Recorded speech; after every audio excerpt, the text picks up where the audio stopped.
E vamos começar então falando sobre saúde feminina?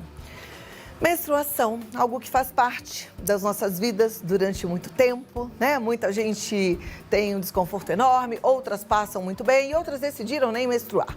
A gente vai falar sobre isso, sobre o fluxo irregular, sobre dores, né? O desconforto que muitas têm e para saber até que ponto as oscilações são normais e quando podem ser sintomas de algum problema maior. Eu converso agora com a ginecologista e obstetra e sexóloga Aline Ambrosio. Doutora Aline, seja muito bem-vinda. Como vai você?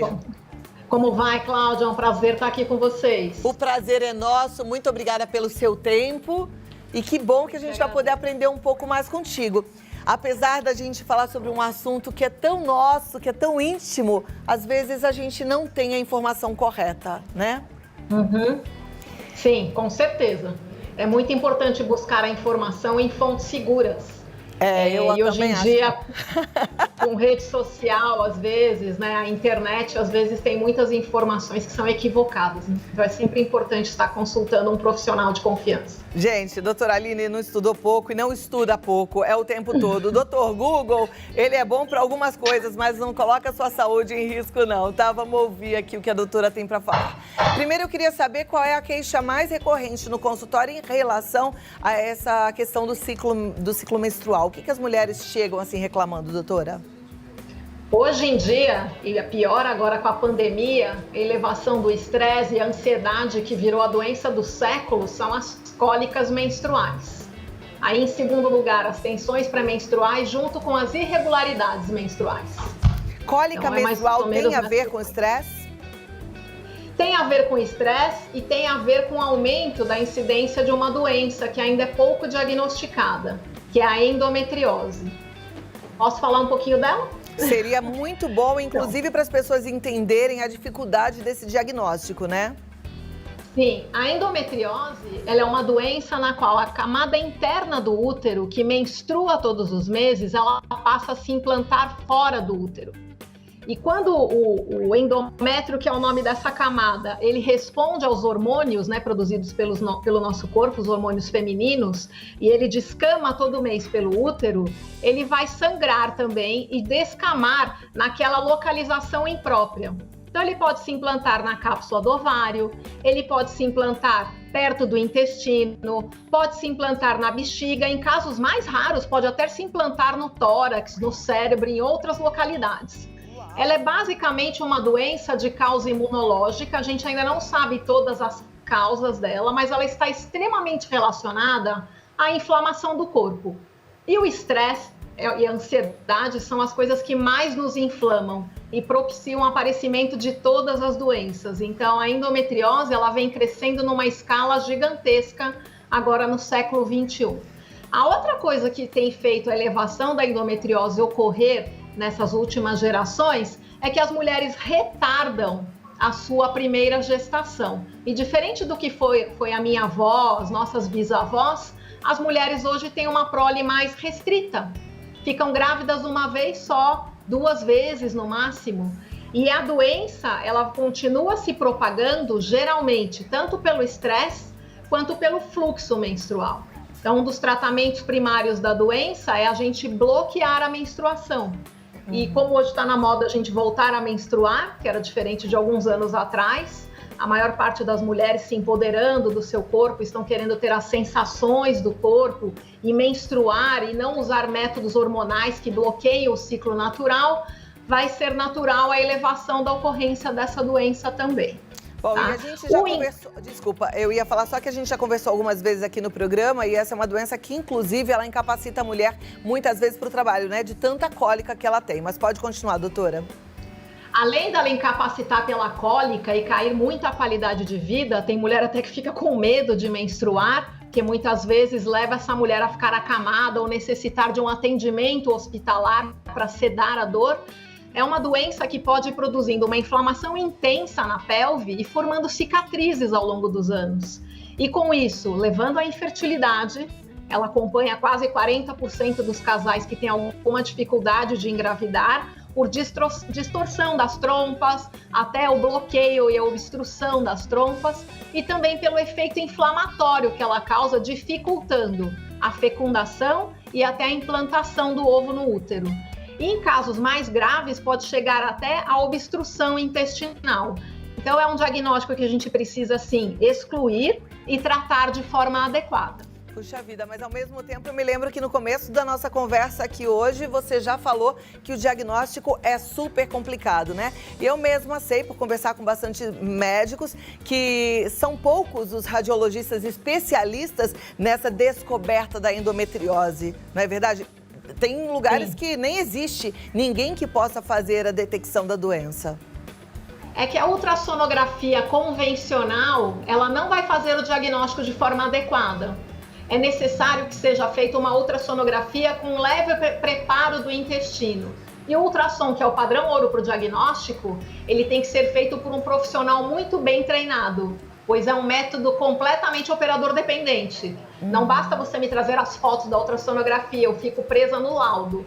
E aí o segundo exame que é usado para o diagnóstico da endometriose é a ressonância nuclear magnética.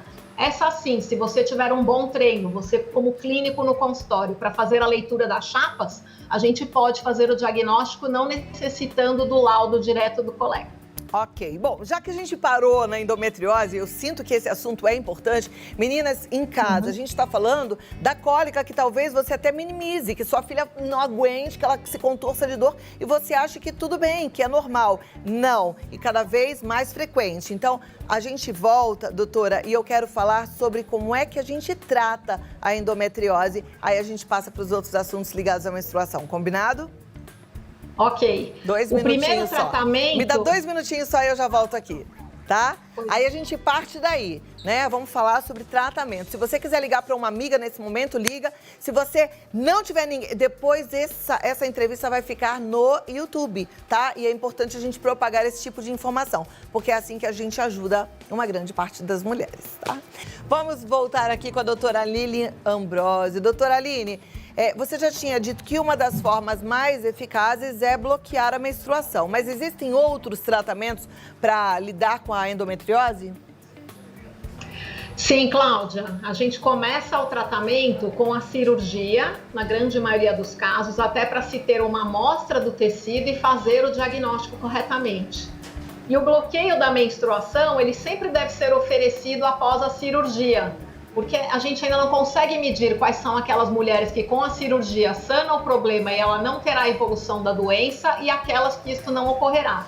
Então é sempre de bom tom, caso a paciente não queira engravidar e até para preservar a fertilidade, diminuir a inflamação na pelve dessa cliente, nós oferecermos o bloqueio da menstruação. E aí pode ser feito através de DIU hormonal, tem drogas específicas tomadas via oral que fazem esse bloqueio. Né? Tem géis que a gente coloca dentro da vagina, que são métodos mais antigos, e até os implantes hormonais, que podem fazer esse efeito da redução dos possíveis focos que ainda sobraram na pelve daquela cliente.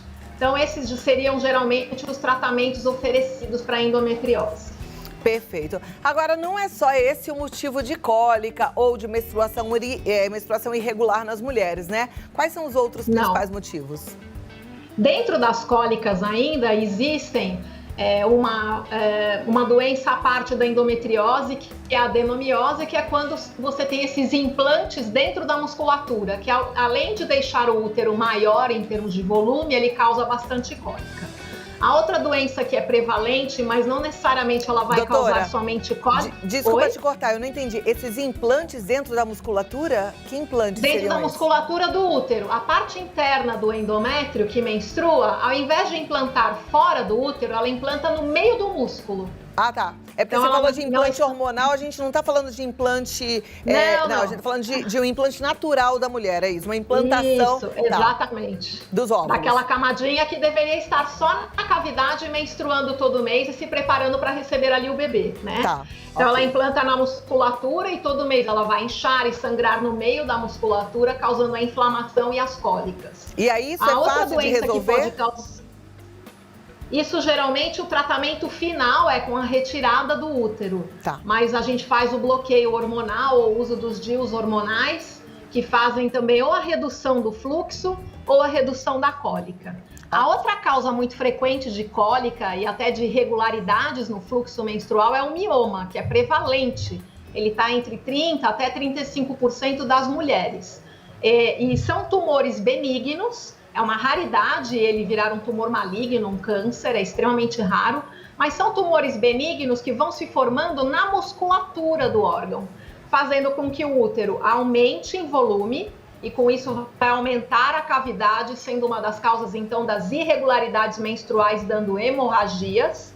Mas ele pode crescer para fora do útero, causando compressão nos órgãos vizinhos, dificultando o esvaziamento da bexiga, dificultando o esvaziamento do intestino e até sendo causa de cólicas menstruais também.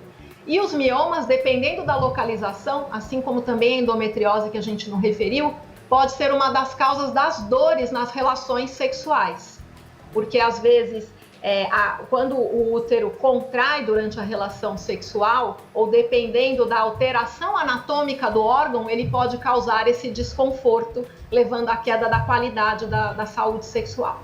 E o tratamento para os miomas seria a retirada do mioma ou tem uma outra forma de lidar? Não, hoje em dia a gente usa algumas técnicas, ou através de medicamentos, através de medicamentos hormonais, as embolizações, que é igual o cateterismo do coração, a gente faz o cateterismo do útero e bloqueia as artérias que nutrem os miomas, que vai fazer com que o mioma necrose, né, que ele tenha um sofrimento do tecido por falta de nutrição, e ele vai reduzir de tamanho. E tem as injeções que bloqueiam o eixo hormonal, que antigamente também eram muito usadas para endometriose, hoje um pouco menos, que vão fazer, às vezes, o mioma reduzir de tamanho, até para poder facilitar a cirurgia ou para evitar a cirurgia, principalmente naquelas pacientes que são ainda tentantes em engravidar. Né? Porque a cirurgia que tira só os miomas tem o risco de você acabar perdendo o órgão na cirurgia. Nas conservadoras. E quem ainda não tem a prole constituída, a gente tende a evitar as cirurgias, a não serem miomas muito grandes. Certeza. Bom, eu vou deixar uma pergunta aqui no ar. Vou convidar você que está em casa para mandar sua pergunta também, viu? Minha amiga telespectadora, manda a sua dúvida no 11 950 45 18 40. Esse é o nosso WhatsApp. Agora, doutora Aline, a endometriose é de difícil diagnóstico. Mioma é de diagnóstico fácil, é simples, porque tem muita mulher por esse Brasil que não consegue nem marcar uma consulta no ginecologista.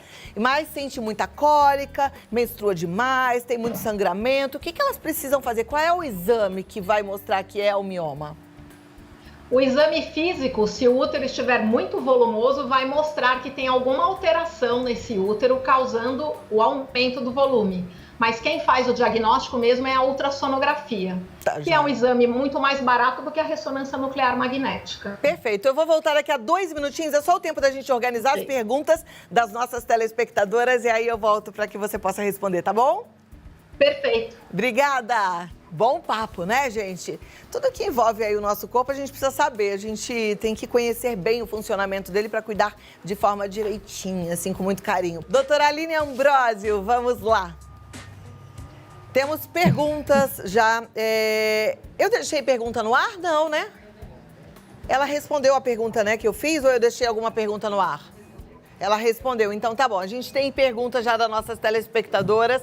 Eu vou pedir para a produção já colocar na tela. Você que ainda não mandou, manda que dá tempo no 11 950 45 18 40. Mas a primeira é da Tânia. Ela é de Três Lagoas, no Mato Grosso do Sul. Ela diz: uso medicamentos anticoagulantes. Isso pode afetar a menstruação? Ou uma coisa não tem nada a ver com a outra? Depende da dose, Tânia.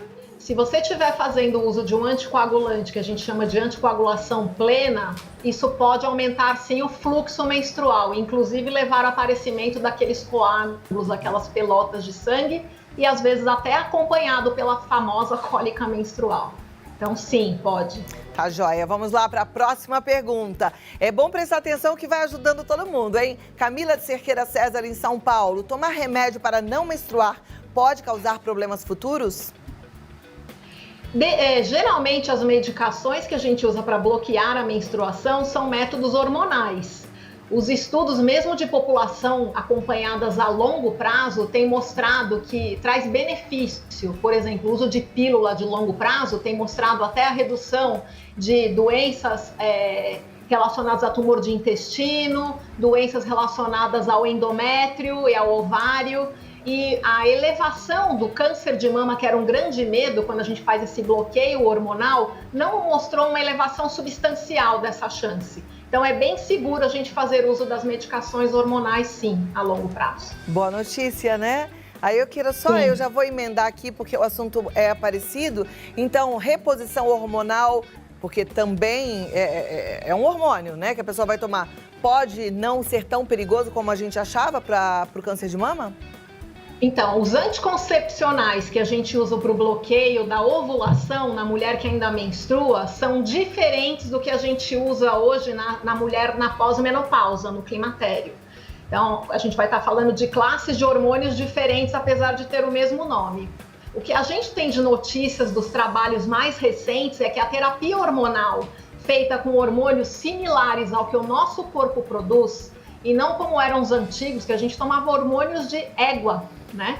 Eram hormônios sintéticos. Esses sim aumentavam o risco das doenças do coração, né, de câncer de mama, mas a terapia da mulher na pós-menopausa, feita pela pele, via transdérmica, não oral, praticamente não aumenta o risco de câncer de mama. Tem até alguns trabalhos sugerindo a redução do câncer de mama, proteção para o osso, que vocês falaram aí com o uso do magnésio, né? Proteção do osso, que a osteoporose aumenta na mulher pós-menopausa, proteção das doenças do coração, que também aumentam na mulher pós-menopausa.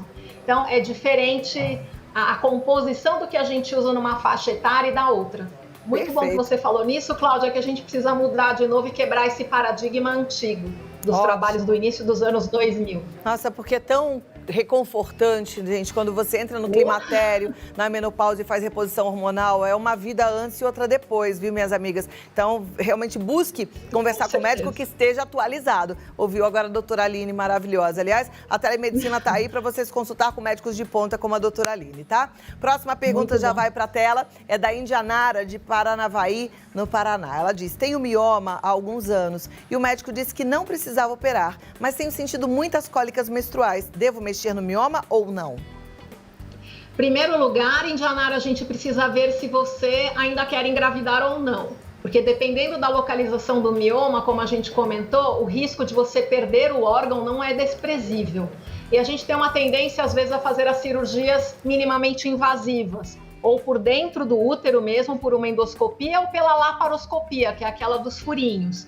Agora, a gente precisa ter certeza que essa cólica está sendo causada pelo mioma, se não é uma endometriose que está junto, ou um pólipo, que é um tumor benigno, geralmente, da cavidade do útero, que também pode aumentar o fluxo e levar à cólica. Então, precisa realmente de uma boa investigação para excluir as outras causas de cólicas menstruais. Perfeito. Doutora, amei nosso bate-papo. Pena que tudo que é bom aqui voa, né, gente? Quando o papo tá bom, a produção fala acabou. Mas volte pra gente continuar conversando, entendendo sobre a nossa saúde, tá bom? Eu que agradeço, Cláudia. Foi um prazer. Igualmente, uma ótima tarde para você e até a próxima. Tchau, doutora. Querida, tchau, né, gente? E como o Paulinho disse ainda há pouco, fala fácil, né? É bom demais ser médico assim, eu fico muito grata a todos eles. Doutora Aline Ambrosio, ela tá no DRA, Aline Ambrosio lá no Instagram. Segue lá porque vai ter mais informações boas para você.